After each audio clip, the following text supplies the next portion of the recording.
ನಮಸ್ಕಾರ ಸ್ನೇಹಿತರೆ, ನಾನು ಚೆನ್ನಾಗಿದ್ದೀನಿ, ನೀವು ಚೆನ್ನಾಗಿದ್ದೀರಿ ಅಂತ ತಿಳ್ಕೊಂಡಿದ್ದೀನಿ.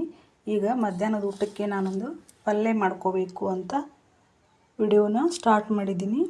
ನೋಡಿರಿ, ಇದು ಬೆಂಡೆಕಾಯಿ ಚೆನ್ನಾಗಿ ತೊಳ್ಕೊಂಡು ಈಗ ಉದ್ದುದ್ದ ಆಕಾರದೊಳಗೆ ಹೊಳ್ಕೊಂಡಿದ್ದೀನಿ. ಇವನ್ನ ಎಣ್ಣೆ ಹಾಕಲಾರ್ದನ್ನು ಹುರಿಬೇಕು, ಅಂದ್ರೆ ಸ್ವಲ್ಪನೂ ಲೋಳೆ ಆಗೋದಿಲ್ಲ. ನೋಡ್ರಿ, ಲೋಳೆ ಆಗ್ತೈತಿ. ಬೆಂಡೆಕಾಯಿ ನನಗೆ ಸೇರಂಗಿಲ್ಲ ಅಂತ ಅಣ್ಣವ್ರೂ ಇಷ್ಟಪಟ್ಟು ತಿಂತಾರೆ. ರೊಟ್ಟಿಗೆ, ಚಪಾತಿಗೆ ಯಾವುದಕ್ಕೆ ಬೇಕಾದ ಕಾಂಬಿನೇಷನ್ ಮಾಡ್ಕೋಬೋದು ಇದನ್ನು. ಇದು ಲೋಳೆಯನ್ನು ಆಗಲಾರ್ದಂಗೆ ಮಾಡಿ ತೋರಿಸ್ತೀನಿ ನಾನು.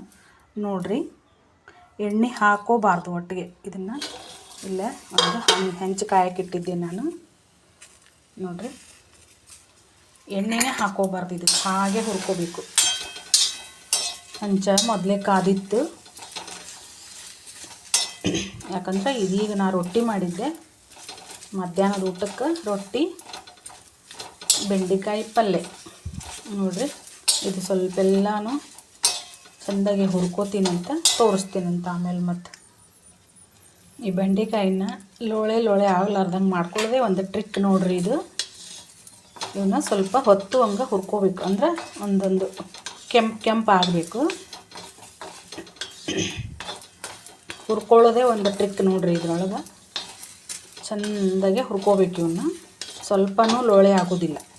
ಈ ಹುಡುಗರು ಅದು ಲೋಳೆ ಇರ್ತೈತಿ, ನಾವಲ್ಲೇ ಅಂತ ಹೇಸ್ಕೊಂಡಂಗೆ ಮಾಡ್ಕೊತಿರ್ತಾರೆ. ಇದು ಒಂದು ಸ್ವಲ್ಪ ಲೋಳೆ ಆಗ್ಲಾರ್ದಂಗೆ ನಾನು ಮಾಡಿ ತೋರಿಸ್ತೀನಂತ.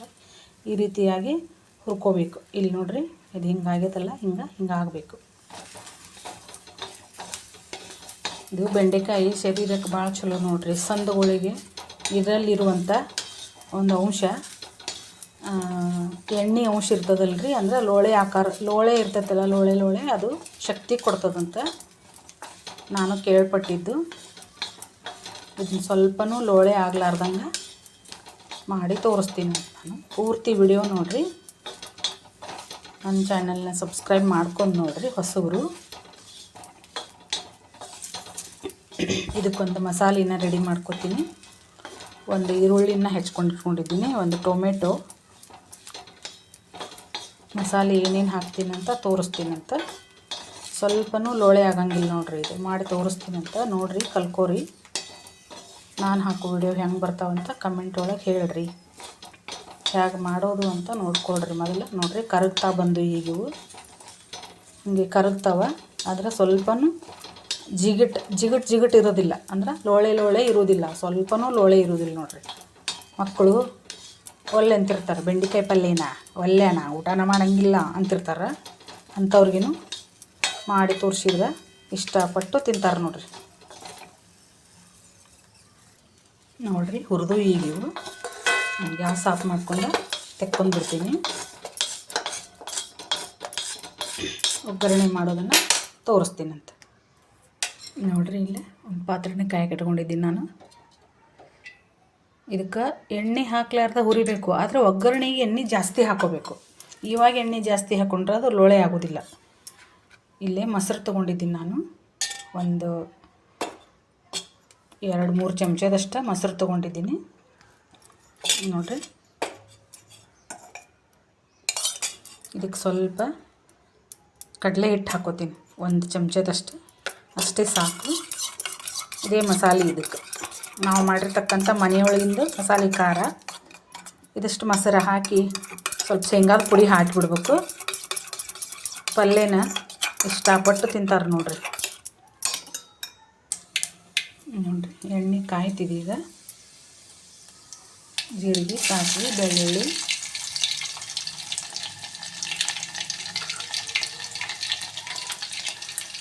ಸ್ವಲ್ಪ ಕರಿಬೇವು, ಈರುಳ್ಳಿ,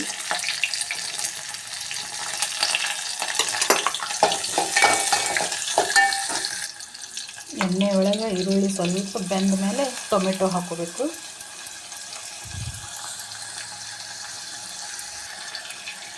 ಸ್ವಲ್ಪ ಈರುಳ್ಳಿ ಟೊಮೆಟೊ ಮೆತ್ತಗಾಗ ಉಪ್ಪು ಹಾಕೋತೀನಿ.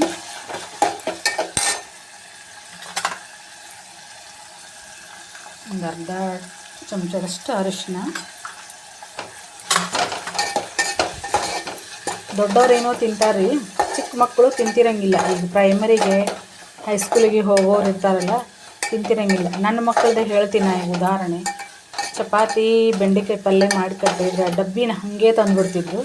ಒಬ್ಬರು ಈ ಟ್ರಿಕ್ಕನ್ನು ಹೇಳಿದರು, ಎಣ್ಣೆ ಹಾಕಿ ಹುರಿಬ್ಯಾಡ್ರಿ, ಎಣ್ಣೆ ಹಾಕಿ ಹುರಿದ್ರೆ ಅದು ಲೋಳೆ ಲೋಳೆ ಆಕೈತಿ, ಎಣ್ಣೆ ಹಾಕ್ಲಾರ್ದ ಹುರಿದ್ರೆ ಲೋಳೆ ಕಡಿಮೆ ಆಕೈತಿ, ಅವಾಗ ತಿಂತಾರೆ ಹುಡುಗರು ಇಷ್ಟಪಟ್ಟು, ಹೀಗೆ ಮಾಡಿಕೊಡ್ರಿ ಅಂತ ಹೇಳಿದ್ರು ಒಬ್ಬರು ನಮ್ಮ ಪಕ್ಕದ ಮನೆಯವರು.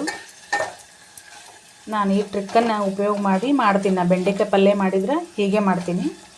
ಅದಕ್ಕೆ ನಿಮಗೂ ತೋರಿಸ್ಕೊಡ್ಬೇಕು ಅಂತ ತೋರಿಸ್ತಾ ಇದ್ದೀನಿ. ಈಗ ನೋಡಿರಿ, ಮಾಡ್ಕೊರಿ, ಪೂರ್ತಿ ವಿಡಿಯೋ ನೋಡಿರಿ, ಗೊತ್ತಾಕತಿ. ಸ್ವಲ್ಪನೂ ಲೋಳೆ ಆಗಂಗಿಲ್ಲ ನೋಡಿರಿ ಇದು ಪಲ್ಯ. ನೋಡಿರಿ, ಈಗ ಈರುಳ್ಳಿ ಟೊಮೆಟೊ ಎಲ್ಲ ಮೆತ್ತಗೆ ಅದು ಎಣ್ಣೆ ಒಳಗೆ. ಎಣ್ಣೆನ ಇನ್ನೊಂದು ಸ್ವಲ್ಪ ಜಾಸ್ತಿ ಹಾಕೊಳ್ಳೋರಿದ್ರೂ ಹಾಕೋಬೋದು. ನಾವು ಎಣ್ಣೆ ಕಡಿಮೆ ತಿಂತೀವಿ, ಅದಕ್ಕೆ ನಾನು ಒಂದು ಅಳತಿ ಒಳಗೆ ಹಾಕ್ಕೊಂಡೀನಿ. ನಾನು ಎಣ್ಣೆ ಇನ್ನೂ ಸ್ವಲ್ಪ ಜಾಸ್ತಿ ಬೇಕಂತಂದ್ರೆ ಎಣ್ಣೆನೇ ಜಾಸ್ತಿ ಮಾಡ್ಕೋಬೋದು. ಅದಕ್ಕೆ ನೋಡಿರಿ, ಸ್ವಲ್ಪ ಮನೆಯಲ್ಲೇ ಮಾಡಿರ್ತಕ್ಕಂಥ ಮಸಾಲೆ ಖಾರ, ಇದು ಶೇಂಗಾದ ಪೌಡ್ರು,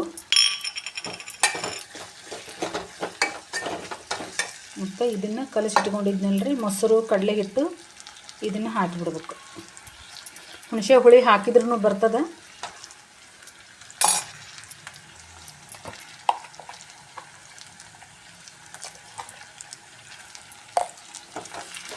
ಅಂದರೆ ಮೊಸರು ಹಾಕಿ ಮಾಡಿದರೆ ಸ್ವಲ್ಪನೂ ಲೋಳೆ ಆಗೋದಿಲ್ಲ ನೋಡ್ರಿ. ಮತ್ತು ರುಚಿಗೆ ತಕ್ಕಷ್ಟು ಉಪ್ಪು, ಇದಕ್ಕೊಂದಿಷ್ಟು ಎಲ್ಲ ಕಲಿಸಿ ನೀರು ಹಾಕ್ಕೊಂಡು ಕುದಿಸಿಬಿಟ್ರೆ ಹೋಳುಗಳು ಮೆತ್ತಗಾಗೋವರೆಗೂ ಕುದಿಸ್ಬೇಕು.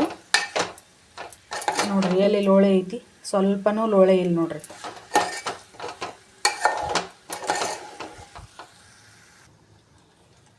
ಸ್ವಲ್ಪ ಬೆಲ್ಲ ಹಾಕೋತೀನಿ, ಸ್ವಲ್ಪ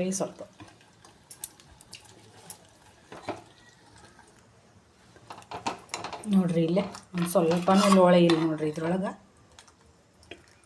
ಸ್ವಲ್ಪನೂ ಲೋಳೆ ಇಲ್ಲ. ಇದು ಬೆಂಡೆಕಾಯಿ ಗೊಜ್ಜರ ಅನ್ಬೋದು, ಬೆಂಡೆಕಾಯಿ ಪಲ್ಯಾರ ಅನ್ಬೋದು, ಎಲ್ಲದಕ್ಕೂ ಕಾಂಬಿನೇಷನ್ ನೋಡಿರಿ. ಒಂದು ಸ್ವಲ್ಪ ಹೊತ್ತಾಗಿ ಕುದೀಲಿ. ಇದನ್ನು ನಾನೀಗ ಮುಚ್ಚಿಬಿಡ್ತೀನಿ ಒಂದು ಪ್ಲೇಟನ್ನು.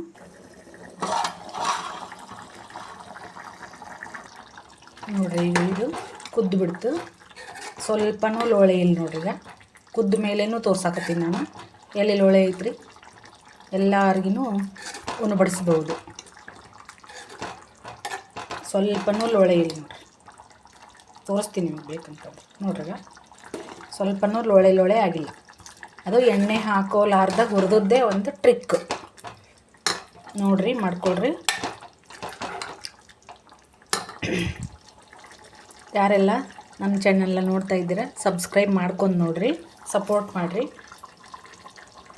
ಇಷ್ಟೊತ್ತು ನನ್ನ ವಿಡಿಯೋ ನೋಡಿದ್ದಕ್ಕಾಗಿ ಧನ್ಯವಾದಗಳು. ನೋಡಿರಿ, ಬೆಂಡೆಕಾಯಿ ಪಲ್ಯ ಈ ರೀತಿಯಾಗಿದೆ. ಬಿಸಿ ಬಿಸಿ ರೊಟ್ಟಿ, ಆಮೇಲೆ ಇವು ಹಾಗಲಕಾಯಿ ಉಪ್ಪಿನಕಾಯಿ. ಮೊನ್ನೆ ವಿಡಿಯೋ ಹಾಕಿನಲ್ರಿ, ಎಲ್ಲರೂ ಎಷ್ಟು ಚಂದ ಕಮೆಂಟ್ ಹಾಕಿರಿ ಅದಕ್ಕೆ, ಸೂಪರ್ ಅಂಥೇಳಿ. ನೋಡಿರಿ, ನೀವು ಮಾಡ್ಕೊಳ್ರಿ ಈ ರೀತಿಯಾಗಿ. ಬೆಂಡೆಕಾಯಿ ಪಲ್ಯನ ಸ್ವಲ್ಪನೂ ಲೋಳೆ ಇರಲಾರ್ದ ಮಾಡ್ಕೋಬೋದು ನೋಡಿರಿ. ಚಿಕ್ಕ ಮಕ್ಕಳು ಇಷ್ಟಪಟ್ಟು ತಿಂತಾರೆ. ಸ್ವಲ್ಪನೂ ಲೋಳೆ ಇಲ್ಲ ನೋಡಿರಿ. ಒಟ್ಟು ಲೋಳೆ ಇದ್ದರೆ ಇಷ್ಟಪಡೋಂಗಿಲ್ಲಲ್ಲ ಕೆಲವೊಂದು ಹುಡುಗರು, ಮಕ್ಕಳು, ಚಿಕ್ಕ ಮಕ್ಕಳು ಇಷ್ಟಪಟ್ಟು ತಿಂತಾರೆ ನೋಡಿರಿ. ನನ್ನ ಮೊಮ್ಮಕ್ಕಳಂತೂ ಬೆಂಡೆಕಾಯಿ ಪಲ್ಯ ಅಂತಂದ್ರೆ ಅಷ್ಟು ಪ್ರೀತಿ.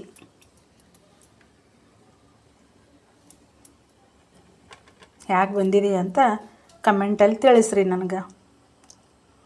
ಧನ್ಯವಾದಗಳು ಇಷ್ಟೊತ್ತು ವಿಡಿಯೋ ನೋಡಿದ್ದಕ್ಕಾಗಿ.